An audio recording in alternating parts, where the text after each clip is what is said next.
देखो यार, हम लोगों ने क्या सोचा है, इसको लेक्चर 1 माने, लेक्चर 2 माने, मुझे नहीं मालूम, ठीक है। 1 तो हो ही नहीं सकता ये, ठीक है। तो लेट इट बी कोई सा भी लेक्चर, ठीक है। स्टार्ट करते हैं। आपका ये है characteristic of wave. Characteristics of wave क्या क्या होते हैं बच्चे, आपको मालूम है। कुछ कुछ चीजें हमने पहले भी डिस्कस कर रखी हैं, ठीक है। एंड दोज आर, जब आप इसमें ऐसे एक ग्राफ बनाते हो, ठीक है, then it will be like this. Yes और नो? हम लोगों ने कुछ कुछ बातें लास्ट क्लास में डिस्कस करी थी, ठीक है। जैसे एम्पलीट्यूड क्या होता है, क्या हमने डिस्कस किया था? एम्पलीट्यूड क्या होता है? Maximum disturbance. This is called maximum disturbance. आपको पता है इस साइड में हम क्या लिखते हैं? Distance, right. इस एक्सिस पे, और इस पे क्या आता है? प्रेशर। प्रेशर एंड डेंसिटी, और प्रेशर एंड डेंसिटी, प्रेशर और density, pressure and density, right, ठीक है। So amplitude is the maximum disturbance,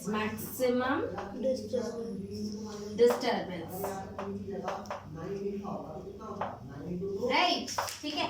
इस केस में एम्पलीट्यूड क्या होगा? ये आपका एम्पलीट्यूड है, राइट। ये चीज भी हम लोगों ने डिस्कस करी थी। ये आपका एम्पलीट्यूड है, ठीक है। अगर कोई वेव आती है जिसमें मल्टीपल हाइट पर वेव्स हैं अगर, ठीक है, तो जो मैक्सिमम होगा उसे क्या बोलेंगे? एम्पलीट्यूड।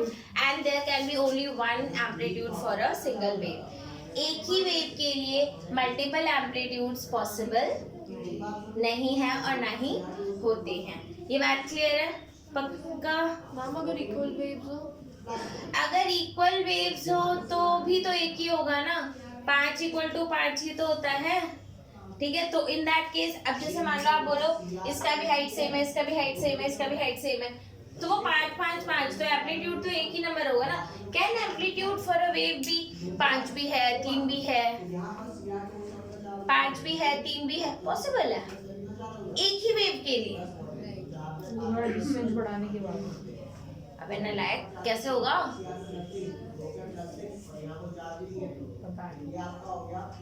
बच्चे, अगर मान लो अब एक बंदा है जो शरारती और एक जो है वो महाशरारती है, तो सबसे ज्यादा शरारती कौन है? तो शरारती वाले का नाम थोड़ा लेंगे। अगर एक में 3 भी है और 5 भी है तो कौन सा लेंगे नाम? 3 का लेंगे? नहीं, आई बात समझ में? तो for a single wave there can be just one amplitude. Is this clear? Right, ठीक है। एम्पलीट्यूड हमारा हो गया। इसके बाद है बच्चे फ्रीक्वेंसी। फ्रीक्वेंसी क्या होता है? अच्छा, ऑसिलेशन क्या होता है? सबसे पहले हम क्या देखेंगे? ऑसिलेशन क्या होता है? ऑसिलेशन आपको पता है क्या होता है बच्चे? ऑसिलेशन होता है हमारा जब एक पूरा क्रस्ट, ये इसको क्या बोलते हैं? क्रस्ट, और एक पूरा ट्रफ, ठीक है, इस पूरे को हम क्या बोलते हैं? ऑसिलेशन। यानी कि आपका ऑसिलेशन क्या हो गया? From this point two this point, right? बताओ जी। हाँ, यहाँ से लेके यहाँ तक आपका क्या हो गया? ये आपका बन गया वन ऑसिलेशन। जैसे मान लो अगर आपने कोई ऐसे यूं धागा लटका रखा है, तो पहले इस पोजीशन पे वो यूं गया, ऐसे आया, फिर इधर गया और बीच में आया, ठीक है। इसे हम क्या बोलेंगे? वन ऑसिलेशन, ठीक है। फ्रॉम मेन पोजीशन से पहले यहाँ फिर यहाँ, तो यू कैन सी हियर, पहले यहाँ फिर यहाँ, तो दिस इज कॉल्ड वन। और आप देख रहे हो ऑसिलेशंस आर रिपीटिंग इटसेल्फ। पहले ऐसे, फिर ऐसे, फिर ऐसे करके वो अपने आप को रिपीट करेगा। तो what is oscillation? It is one complete crust and one complete trough. समझ में आया नहीं आया? कुछ पल्ले पड़ा? पल्ले पड़ गया, ग्रेट, ठीक है। तो ऑसिलेशन इज वन क्रस्ट, ठीक है, प्लस वन ट्रफ, ठीक है, ओके। इसके बाद आपका आता है फ्रीक्वेंसी। इसके बाद आपकी कौन सी टर्म आती है? फ्रीक्वेंसी। फ्रीक्वेंसी क्या होती है? फ्रीक्वेंसी होता है आपका number of oscillations passing through a point in a minute. ठीक है. What is frequency? Number of oscillations passing through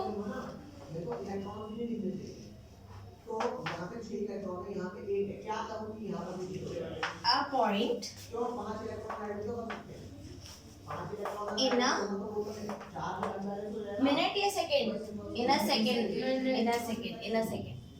In a second. In a second is called frequency. Second होती है ना SI unit. मैंने पहले मिनट बोला था, but that is second. So number of oscillations passing through a point in a second is called frequency. ये बात समझ में आई या नहीं आई? पक्का? 100%? Great. अब ये तीन चीजें ना आप लोग अपनी कॉपी में एक बार लिख लो, फटाफट से लिख लो, फटाफट से लिख लो. उसके बाद आगे करते हैं. ठीक है. इन तीनों को और अच्छे से देखेंगे. एंड उसके बाद आपका एक स्पीड वाला पॉइंट और है. ठीक है. कर ले पॉज, कर लेते हैं पॉज. ठीक है. अब हम लोगों को अब 3-4 चीजें अच्छे से समझना है. पहला हो गया आपका एम्पलीट्यूड, दूसरा हो गया हमारा फ्रीक्वेंसी, और तीसरी चीज जिसके बारे में आपको पता होना चाहिए वो क्या है? ऑसिलेशन. Is this clear? ठीक है. ये 3 चीजें अगर आपको पता है तो आप आगे की चीजें जो है वो बहुत अच्छे से समझ पाओगे. ठीक है. Oscillation.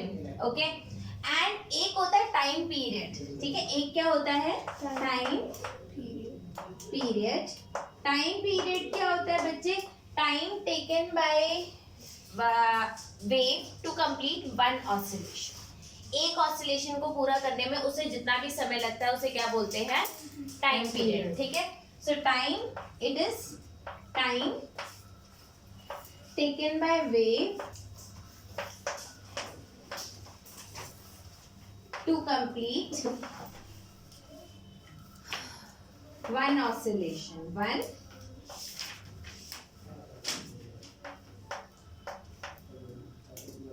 clear? So time taken by wave to complete one oscillation is called time period. एक आप ये बात याद रखना. ठीक है. समझ में आई बात? हाँ. ओके. अब आप लोग मुझे एक बात बताओ. जैसे मान लो अगर ये वेव है, एक हम लोग अगर यहाँ पर वेव बनाते हैं. ठीक है. ये वेव कुछ इस टाइप से. ठीक है. और अगर हम देखें यहाँ पर हमारी दूसरी वेव किस टाइप से है? अवर दूसरी वेव इज लाइक दिस. दोनों वेव्स में डिफरेंस समझ में आ रहा है? बहुत बढ़िया. ठीक है. इसका ऑसिलेशन कितना बड़ा है? इसका ऑसिलेशन यहाँ से लेकर के यहाँ तक है. राइट. ठीक है. इसका ऑसिलेशन कितना बड़ा है? इसका ऑसिलेशन सिर्फ इतना सा है. ठीक है. तो किसका ऑसिलेशन ज्यादा बड़ा है? कौन सी वेव का ऑसिलेशन बड़ा है? पहले वाली, दूसरी वाली? पहले वाली का ऑसिलेशन बड़ा है. ये बात समझ में आ रही है? रौनक, दिव्यांश, साहिल, काव्या, ताशी, धारणा, रिद्धिमा, सबको आ रही है? ग्रेट. तो यहाँ पर अगर मैं बोलूँ A, यहाँ पर अगर हम बोले B, और ये अगर मैं A डैश ले लूँ या फिर M ले लो और इसको क्या ले लो? P ले लो. ठीक है. अब मुझे एक बात बताओ, किस ऑसिलेशन को पूरा करने में ज्यादा समय लगेगा? MP वाली या AB? MP. इसको समय ज्यादा लगेगा और इसको समय कम लगेगा. ठीक है. तो 1 सेकेंड में कौन सी वेव की मतलब ऑसिलेशन ज्यादा पास करेंगे? ज्यादा कौन पास करेगा? एक पॉइंट से. आप ये समझो, अगर मैं बोलूं कि ये पॉइंट में 1 सेकेंड में कितने ऑसिलेशन क्रॉस करेंगे? क्रॉस करके जा रहे हैं. ठीक है. और इस पॉइंट पर कितने ऑसिलेशन क्रॉस करके जा रहे हैं? तो किसमें ज्यादा होंगे? अगर ये M है और ये N है तो कौन सा ज्यादा होगा? M या N? क्यों? क्योंकि उसकी लेंथ छोटी है, वो जल्दी जल्दी क्रॉस कर जाएगा. ठीक है. तो number of oscillations crossed in 1 second is more here and less here. आई बात समझ में? ये बात समझ में आ रही है पक्का? ठीक है। और इसी को हम क्या बोलते हैं? फ्रीक्वेंसी। इसी को क्या बोलते हैं? फ्रीक्वेंसी। ठीक है। तो इधर क्या होगा? Number of oscillations, number of oscillations passing through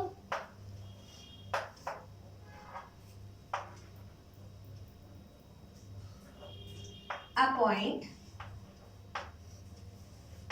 in a second will be more, is more। यहाँ पर क्या है?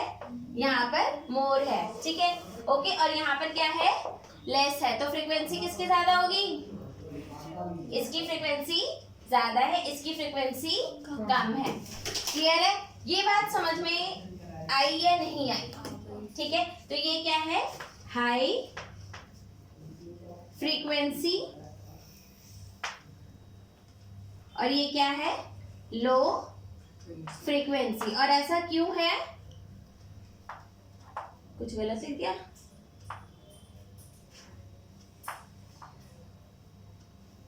ऐसा क्यों है? क्योंकि अच्छा हाँ, इसका वेवलेंथ ज्यादा है, इसका वेवलेंथ ज्यादा है और इसका वेवलेंथ कम है। क्लियर है? ठीक है। हाँ हाँ, लैम्डा जो हम लोगों ने पढ़ा भी था। क्लियर है? पक्का?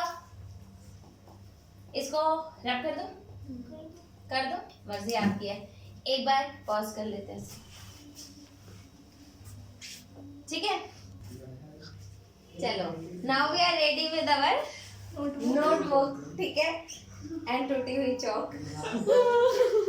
Next person we will see, ठीक है। कल का इंतजार करते हैं। मैम कल ने 2 दिन लगे थे ना। नहीं कोई बात नहीं, चलो ठीक है। तो अब हमें देखना है एम्पलीट्यूड एंड फ्रीक्वेंसी। भाई देखो, कॉपी पे समझाना बड़ा आसान होता है। ये टॉपिक कॉपी पे समझाना बड़ा आसान होता है। अब मैं कॉपी इधर लेकर आऊँ, वो बनेगा नहीं, तो मैंने अपनी कॉपी खुद ड्रॉ कर ली, राइट? ठीक है। थोड़ा सा ही लग रहा होगा, नहीं लग रहा होगा, कोई बात नहीं, ठीक है। आपको अब 2 बातें पता होनी चाहिए। पहला, ठीक है, अगर मैं यहाँ पर बनाऊं, आपको यहाँ पर मालूम है कि अगर कोई वेव आपकी इस टाइप से है,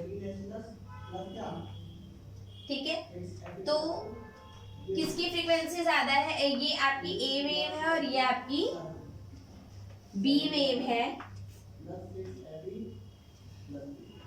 ठीक है। सो यू कैन सी हियर किस वेव की फ्रीक्वेंसी ज्यादा है। अगर मैं इसको ए नाम दे दूं और इसको बी नाम दे दूं, तो किसकी फ्रीक्वेंसी ज्यादा है? B. So you can see that, you can say that B has more frequency,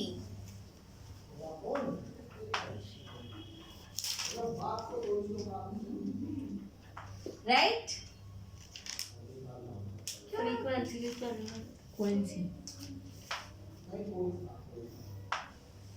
right, ठीक है। एम्पलीट्यूड की अगर हम बात करें बच्चे, आप लोगों को मालूम है that if we have a wave like this, ठीक है, and we have another wave here, okay, so if one wave is like this, ठीक है, another wave is like this, which has more amplitude? Which wave has more amplitude? है? अबे नालायक, ये C और D है। D. Which has more amplitude? D. So we can just make a conclusion that D has more amplitude.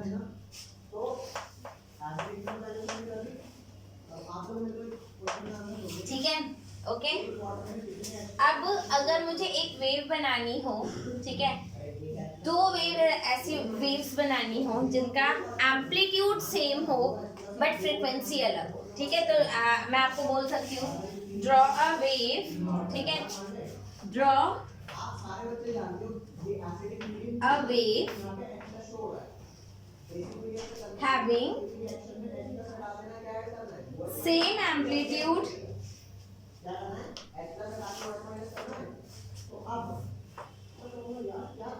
but different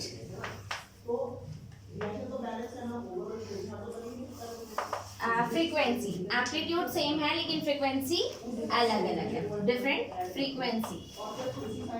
okay, और दूसरी तरफ हम क्या ड्रॉ करेंगे, वेव। दूसरी तरफ हम ड्रॉ करेंगे wave having same frequency but different amplitude, same frequency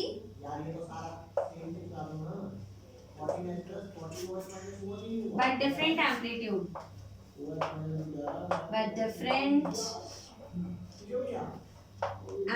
right?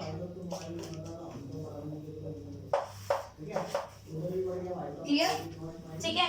अब कोशिश करते हैं, अब इधर हमें बनाना है एम्पलीट्यूड सेम होना चाहिए और फ्रीक्वेंसी अलग अलग। जब आपको एम्पलीट्यूड सेम दिखाना है और फ्रीक्वेंसी अलग अलग दिखानी है, but it is your copy, how will you make amplitude same?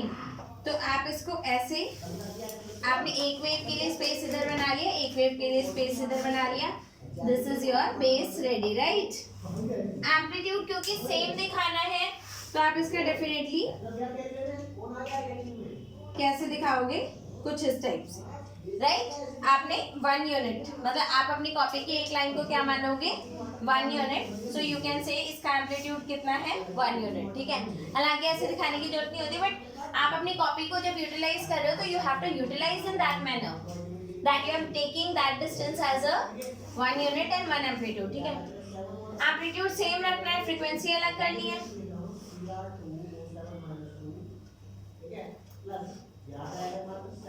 Amplitude same है, कोई कंफ्यूजन? फ्रीक्वेंसी अलग हो गई, फ्रीक्वेंसी अलग हो गई, ठीक है। इसका क्या है, low frequency and high frequency, ठीक है। लो फ्रीक्वेंसी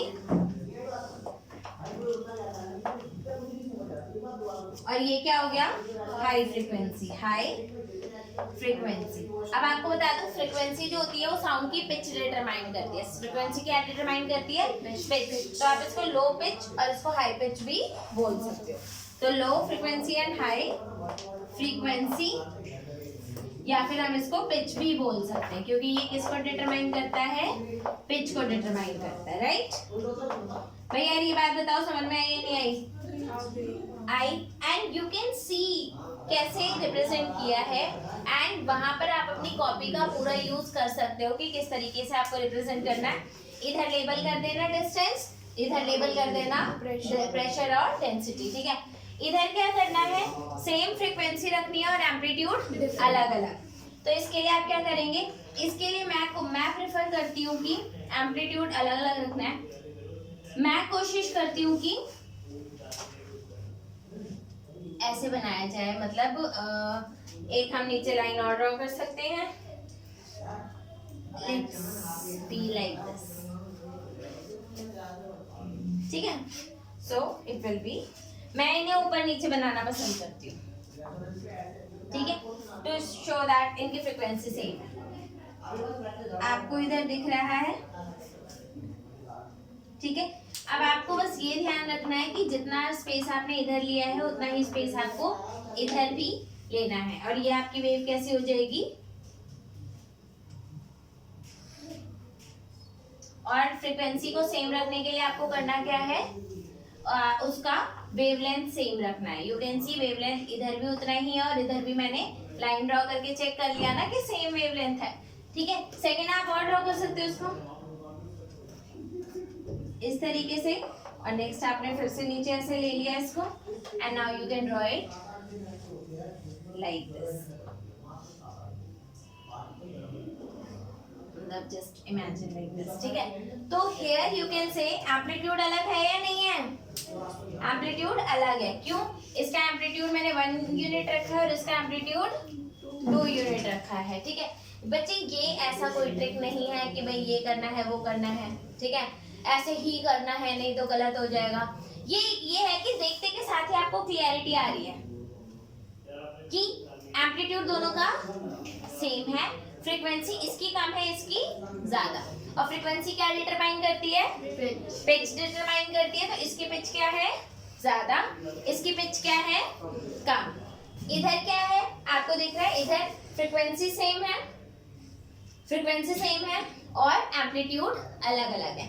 बच्चे एम्पलीट्यूड क्या बताता है, softness of the voice. Amplitude क्या बताता है, सॉफ्टनेस क्या होता है। अब जैसे मैं बोलूं दिव्यांश, ठीक है, इसका एम्पलीट्यूड बड़ा ही कम था, ठीक है। अब मैं बोलूं दिव्यांश, अब इतना बढ़ गया, अब दिव्यांश दौड़ेगा। अब ये खुद चिल्ला ले, मैं चिल्लाऊंगा नहीं। अच्छा नहीं, मम्मी भी देखेंगी, कोई बात नहीं, ठीक है। तो ये बात समझ में आई आपको। तो अब देखो, पिच हर इंसान की अलग होती है, पिच मेरी अलग है, इसकी अलग है, उसके अलग है, उसके अलग है, तभी तो हम आवाज को पहचान पाते हैं, ठीक है। लेकिन अगर सेम ही आवाज बंदा बोल रहा है तो भी तो आवाज अलग अलग लगती है ना। मैडम प्लीज कर दो ना, मैडम प्लीज कर दो ना, कर दो यार, है ना, कर दो, नहीं मम्मी को बुला लाऊंगा, होता है ना। तो हमारी आवाज भी चेंज होती है, वो क्या चेंज होता है, उसका एम्पलीट्यूड चेंज होता है। इसको हम क्या बोलेंगे, soft sound. Soft sound, soft क्यों बोलेंगे, क्योंकि एम्पलीट्यूड कम है। और ये क्या है, लाउड, ये क्या है, लाउड साउंड। बच्चे ये बात समझ में आई या नहीं आई, आई या नहीं आई, ठीक है। हाँ हाँ भाई, पक्का 100%, ग्रेट, ठीक है। हमेशा याद रखना, पिच मेल की ज्यादा होती है फीमेल की, फीमेल फीमेल की पिच ज्यादा होती है। और सबसे घटिया पिच किसकी होती है, मतलब अत्यंत ही घटिया पिच, मेल, ठीक है, कौवे की सबसे घटिया पिच होती है छोटे वाले बच्चों की, जो एकदम छोटे होते हैं ना। अरे यार, क्या क्या क्या क्या करते हैं, वो भी कौवों से कम, सही बात है, ये बात सही बोली इसने, ठीक है। लेकिन कौवे तो होते हैं ना, ठीक है, तो उनकी पिच अलग अलग होती है, अरे ये बात समझ में आई। अच्छा एक बात बताओ, पानी पिलाते हैं। यस, अगर आप लोग मुझे एक बात बताओ, यहाँ तक आपको क्लियर है, ठीक है। अब एक चीज होता है क्वालिटी ऑफ साउंड, ठीक है, क्वालिटी ऑफ साउंड। अब एक बात बताओ आपको, जैसे मान लो आप गाड़ी चला रहे हो, ठीक है, और ट्रैफिक लग गया, गाड़ी चला रहे हो, ट्रैफिक लग गया, और वहाँ पे लोग स्टार्ट हो गए, हॉर्न बजा ही जा रहे हैं, बजा ही जा रहे हैं, अच्छा लगेगा, अरे बहुत इरिटेटिंग सा लगता है। हॉर्न बजा रहे हैं तो बुरा लग रहा है, राइट। वहीं पर किसी ने एक गाना चला दिया, अरे मजा आ गया, है ना। गाना अच्छा है या हॉर्न, गाना, क्यों, गाना क्यों अच्छा है, बीच में लग रही है अपन बीच बीच में। एग्जैक्टली, इसने एक बिल्कुल सही बात बोली है, क्योंकि वहां पर अलग अलग पिक्चर्स का कॉम्बिनेशन रखते हैं और वो लोग वैसे रखते हैं, ठीक है। गाना में अच्छा ही लग रहा होता है और सूदिंग होता है, कई बार वैसे गाने भी अच्छे लगते हैं यार, तेज, लाउड, लाउड सॉन्ग भी अच्छे लगते हैं, है ना। अब शादी में जाओ और बजा लो एकदम ही सूदिंग सा गाना बजा दो, वो नहीं लगता अच्छा, ठीक है। तो हॉर्न, अच्छा हॉर्न कहीं पे भी नहीं अच्छा लगता, ना घर पे ना शादी में, हॉर्न शादी में, भाई हम सोचे कि ये हमारा जो गाना है वो गाना ही हॉर्न है, ट्रक ठीक का है। हॉर्न ज्यादा अच्छा लगता है। ट्रक का हॉर्न ज्यादा अच्छा लगता है, पता नहीं तुम्हें अच्छा लगता होगा, नहीं वो गाना बजाते हैं ना टुडू टुडू, वो अच्छा ठीक है। ये बात सुने, तो जिसमें मल्टीपल फ्रिक्वेंसीज मिक्स्ड होती हैं उन्हें हम क्या बोलते हैं, नोट। और जिसमें सिर्फ एक ही फ्रिक्वेंसी होती है उसे क्या बोलते हैं, टोन, ठीक है। टोन अच्छी होती है या नोट, नोट अच्छा होता है, नोट नोट में, हाँ नोट ही है। नोट ही अच्छा होता है, ठीक है। नोट क्या होता है, मल्टीपल फ्रिक्वेंसीज टुगेदर, और टोन क्या होता है, एक ही फ्रिक्वेंसी, ठीक है। बात समझ में आई या नहीं आई, आ गई, पक्का, ओके। तो मैंने आपको ये बताया, सबसे पहले हम कैसे साउंड को डिफरेंशिएट करते हैं on the basis of pitch. और पिच कौन डिटरमाइन करता है, पिच कौन डिटरमाइन करता है, फ्रीक्वेंसी, ठीक है। उसके बाद हम किस बात पे डिफरेंशिएट करते हैं, उसकी सॉफ्टनेस या फिर लाउडनेस, वो कौन डिटरमाइन करता है, एम्पलीट्यूड। उसके बाद क्या होती है, क्वालिटी या फिर टिम्बर ऑफ द साउंड, ठीक है, वो भी इसको डिस्टिंग्विश करता है। ऑसिलेशन क्या होता है, oscillation one complete crest and one complete trough, ठीक है। व्हाट इज फ्रीक्वेंसी, फ्रीक्वेंसी क्या होता है, number of oscillations passing through a point in a second, ठीक है। अब मान लो अगर कोई वेव है, उसकी फ्रीक्वेंसी 50 हर्ट्ज है, तो कितने ऑसिलेशन एक सेकंड में पास कर रहे हैं, 50। अच्छा हाँ, फ्रीक्वेंसी अगर 50 है तो कितने ऑसिलेशंस पास कर रहे हैं, 50। और कितनी देर में पास कर रहे हैं, इन अ सेकेंड। अच्छा एक बात बताओ मुझे, अगर किसी वेव की फ्रिक्वेंसी अगर 50 हर्ट्ज है तो 1 मिनट में कितनी ऑसिलेशंस पास करेंगे थ्रू अ सिंगल पॉइंट? अगर उसकी फ्रिक्वेंसी 50 हर्ट्ज है तो 1 मिनट में कितनी ऑसिलेशंस पास करेंगे? 50 हाँ 50 नहीं बोलो, ऐसे ही बोल सकते हो आप। नहीं हाँ जी 50 into 60 3000 ही हो गया। 3000 अरे भैया करके देख लो। ठीक है ठीक है, आगे बात समझ में खत्म करें इसे। Bye bye bye.